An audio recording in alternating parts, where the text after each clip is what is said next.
আসসালামু আলাইকুম সবাইকে। সমন্বয়ক রিয়াদ আপনার 50 লাখ টাকা চাঁদা দাবি করছে আপনার সাবেক সংসদ সদস্য শাম্মী আহমেদের কাছ থেকে।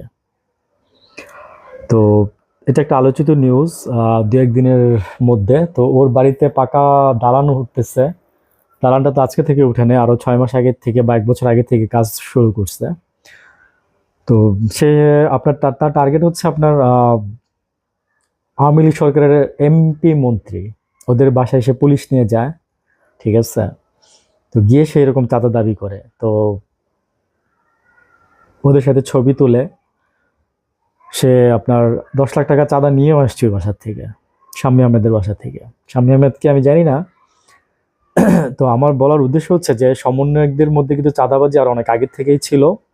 তো এটা এবার একদম সিল মারা ভাবে প্রকাশ পাইলো আর কি। তো ওর সাথে আরো 5 জন আছে। 5 জনের মধ্যে হচ্ছে আপনার একজন নাবালকও আছে, 18 বছরের নিচে।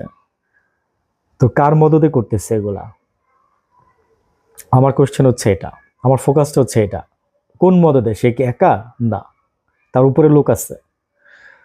তো আসলে কি, মানে তুই নিজে দেখলাম যে পতাকা নিয়ে জুলাই গণ অভ্যুত্থানের সময় তুই অনেক কিছু করছিস। তোর কি এটা করা খুব দরকার ছিল? মানে তুই নাকি প্রাইভেট ইউনিভার্সিটিতে পড়িস, তোর বাবা রিক্সা চালক, তোর ভাইও একজন রিক্সা চালায়।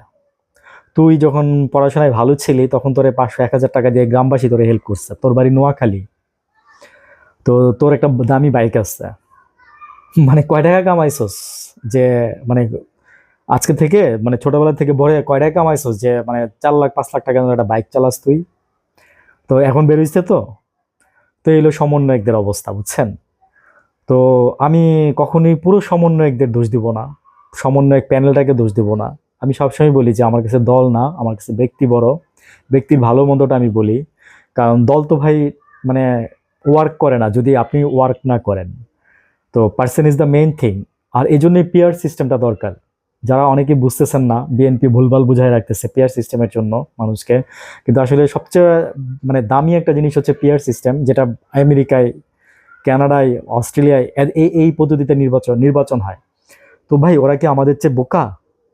না, ওরা আমাদের চেয়ে চালাক এবং ওরা আমাদের চেয়ে আধুনিক। তাই এই পিয়ার পদ্ধতি, যারা ওই যে লুটপাট করে খাইতে পারবে, যারা এরকম যে রিয়াদের মতো চাঁদাবাজি হইতে পারবে, যারা বিএনপির দলের লোকজন চাঁদাবাজি, মানে পিয়ার পদ্ধতি চালালে চাঁদাবাজি বন্ধ হয়ে যাবে। কারণ ব্যক্তি বিশেষে চাঁদাবাজি করবে তো তখন তার আর মানুষ ভোট দিবে না নেক্সট টাইম, বা ঘৃণা করবে। এই জন্য আমি বলি যে ব্যক্তি বিশেষে সব হওয়া দরকার। ভালো থাকবেন।